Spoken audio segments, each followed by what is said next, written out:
मीनू जी, इस पूरे घटनाक्रम पे आपकी क्या प्रतिक्रिया है कि क्या क्या ये दृश्य था, क्या मजबूरी थी, क्या डर था जो आनन फानन में राहुल गांधी की एंट्री कराई गई? मीनू जी, माइक म्यूट कर लीजिएगा।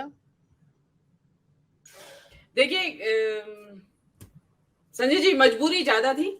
दो कारण थे। नंबर एक तो बीजेपी इस विषय में कोई अध्यादेश नहीं ला सकती थी जिससे कि वो सुप्रीम कोर्ट के आदेश को पलट सके, जैसा कि उन्होंने संजय मिश्रा के केस में किया कि सुप्रीम कोर्ट ने आदेश दिया और उसके बावजूद भी पलट दिया आदेश को अध्यादेश के जरिए और उसको रीइंस्टेट हो गए।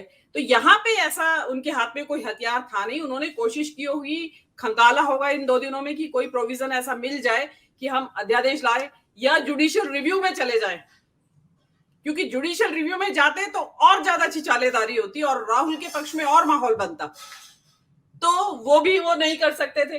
दूसरा बात ये था कि कोर्ट की अवमानना का, जो कोर्ट का आदेश था उसकी अवमानना का इसमें मुद्दा बनने की तरफ जा रहा था।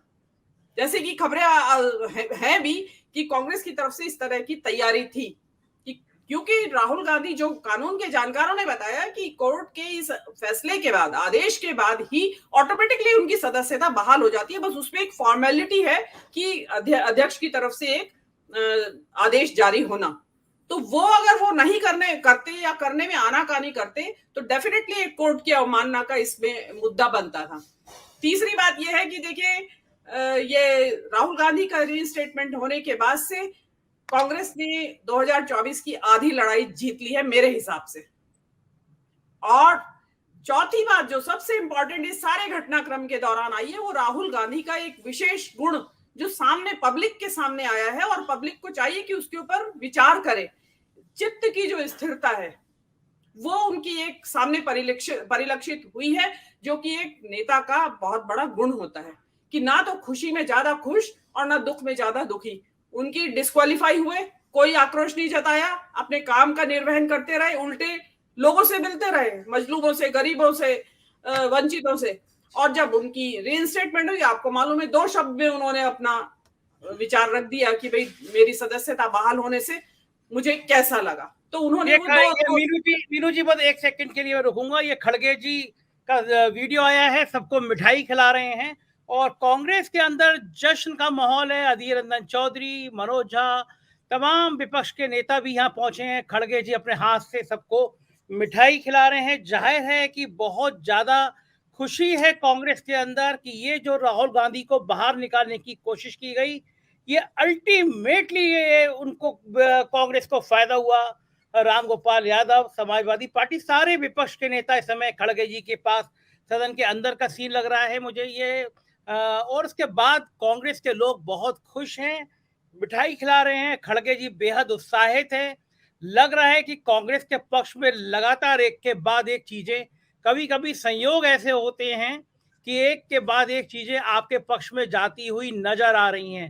ये देखिए, अपने प्रतिद्वंदी थे, चुनाव लड़े थे, लेकिन आज सब एक साथ है। मौका है जश्न का, मौका है खुशी का, और मौका है इस बात का कि आखिर वो सफलता मिल ही गई जिसका इंतजार था कांग्रेस को। और कांग्रेस ने, देखिए, संजय राउत भी दिखाई दे रहे हैं, दिग्विजय सिंह और तमाम नेता इस समय इकट्ठे हो रहे हैं। बहुत ज्यादा खुश है कांग्रेस, कांग्रेस के नेता खुश हैं। लग रहा है उनको कि जितने दिन राहुल गांधी बाहर रहे, अल्टीमेटली कांग्रेस को ही फायदा होता रहा। कांग्रेस को ही ये मैसेज देने में कामयाब रही कि राहुल गांधी से डर रही है भाजपा, भाजपा डरती है राहुल गांधी से, ये मैसेज देने में कामयाब रही। प्लीज मीनू जी कंटिन्यू करिए, बीच में वीडियो आ गया था इसलिए मुझे आपको रोकना पड़ा। जी। और दूसरी बात ये, चर्चा बहुत है कि राहुल मोदी जी शायद सामने नहीं आएंगे, आना नहीं पड़ेगा, पढ़ना नहीं चाहते हैं, या कि सदस्यता को बहाल होने से इसलिए देरी की गई कि या की जाएगी, जो हमारा अजम्पशन था कि राहुल गांधी को अविश्वास प्रस्ताव पे बोलने से रोकना। देखिए, इसमें एक बहुत बड़ी बात है कि क्यों वो चाहते थे कि ना बोले। देखिए, राहुल गांधी एक ऐसे लीडर थे जो उस समय में सबसे पहले लीडर थे विपक्ष के, जो मणिपुर गए थे और उस समय में गए थे कि जब किसी को कुछ नहीं पता था, एक पर्दा खिंचा हुआ था मणिपुर के सामने और अंधेरे में थी दुनिया की क्या हो रहा है, और उस वक्त वो 2 दिन वहां गए थे। तो मुझे ऐसा लगता है कि राहुल गांधी के पास कुछ ऐसी विस्फोटक जानकारियां होंगी जिसका खुलासा वो सदन में करेंगे। तो उससे घबराई हुई थी भाजपा। जी संजय जी।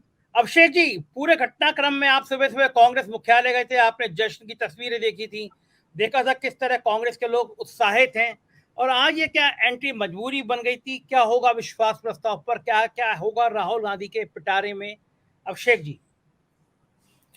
देखिए संजय जी, सुबह में जो एआईसीसी पर 24 अकबर रोड में जो खुशी दिख रही थी, उस खुशी के साथ साथ एक जिज्ञासा भी दिख रही थी कि पता नहीं आज क्या होगा।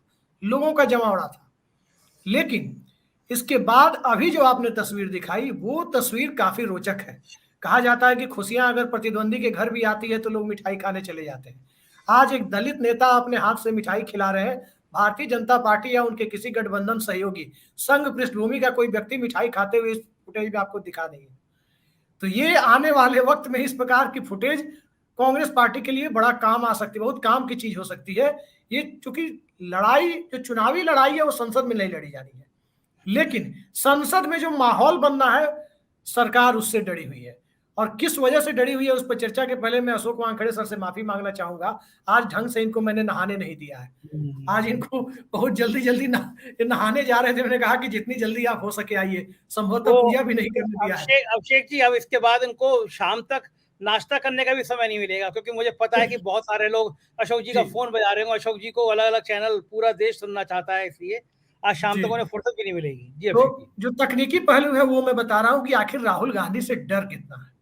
देखिए, कॉन्फिडेंस मोशन हो या नो कॉन्फिडेंस मोशन, विश्वास प्रस्ताव हो या अविश्वास प्रस्ताव हो, जो व्यक्ति विश्वास प्रस्ताव या अविश्वास प्रस्ताव पेश करता है, इनिशियल स्पीच और सबसे अंतिम स्पीच उसी की होती है। चूंकि मामला अविश्वास प्रस्ताव का है, राहुल गांधी की सदस्यता यदि बहाल नहीं होती तो गौरव गोगोई या कोई अन्य व्यक्ति कांग्रेस पार्टी की तरफ से उस अविश्वास प्रस्ताव को मूव करता, और जो मूव करता, सेकंड लास्ट स्पीच प्रधानमंत्री यानी सदन के नेता की होती, और जो पॉइंट जिस मुद्दे पर बोलने से बचना चाहते प्रधानमंत्री, अंतिम स्पीच में उसकी छीछालेदार प्रस्ताव रखने वाला व्यक्ति करता, जो वोटिंग के ठीक पहले होती है। अब इस बात की पूरी संभावना है कि चूंकि मल्लिकार्जुन खड़गे लोकसभा सदस्य नहीं है, ध्यान रखिए, लोकसभा सदस्य राहुल गांधी ही है, और कांग्रेस पार्टी के पास अभी सबसे बेबाक वक्ता लोकसभा में कोई है तो राहुल गांधी ही है। लिहाजा अविश्वास प्रस्ताव मूव करने का अधिकार ये गौरव गोगोई राहुल गांधी को सौंप देंगे, इसकी पूरी गुंजाइश है। और इस अविश्वास प्रस्ताव को लेकर इतनी जिज्ञासा इसलिए है कि वोटिंग के पहले जो सेकंड लास्ट स्पीच होगी, अविश्वास प्रस्ताव पर सरकार का पक्ष रखेंगे वो सदन के नेता यानी प्रधानमंत्री रखेंगे। अब सबकी रुचि इस बात में है कि वो मणिपुर पर बोलेंगे या नहीं, जिसने अविश्वास प्रस्ताव का तात्कालिक कारण विपक्ष को मुहैया कराया, वो मणिपुर का मुद्दा था। वो आदिवासी के साथ पेशाब कांड हुआ, उस पर बोलेंगे या नहीं, किसानों की समस्या पर बोलेंगे या नहीं, अग्निपथ की 4 साल स्कीम पर बोलेंगे या नहीं, ओल्ड पेंशन स्कीम पर बोलेंगे या नहीं, इसके साथ साथ महंगाई और बेरोजगारी पर बोलेंगे या नहीं, ये सारे मुद्दे होंगे। यहां तक कि जो विदेशी लैपटॉप के आयात पर प्रतिबंध लगा, जिसको अभी डेफर किया गया है 1 नवंबर तक, वो सारे मुद्दे भी उठेंगे, इस पे वो बोलेंगे या नहीं। और जो मुद्दे वो बोलने से बचना चाहेंगे, जो अंतिम वक्ता होगा यानी जो वोटिंग के ठीक पहले बोलेगा, प्रधानमंत्री के भाषण की, कहते हैं ना लोकल लैंग्वेज में कहते हैं लोग, चिंदी उड़ा देना, प्रधानमंत्री के भाषण की छीछालेदार करना, वो मौका अब राहुल गांधी को मिल सकता है। सत्ता पक्ष को असल डर इस बात का है, क्योंकि एक संभावना यह भी जताई जा रही है कि हो ना हो, संभवतः यह इस लोकसभा का अंतिम सत्र हो सकता है।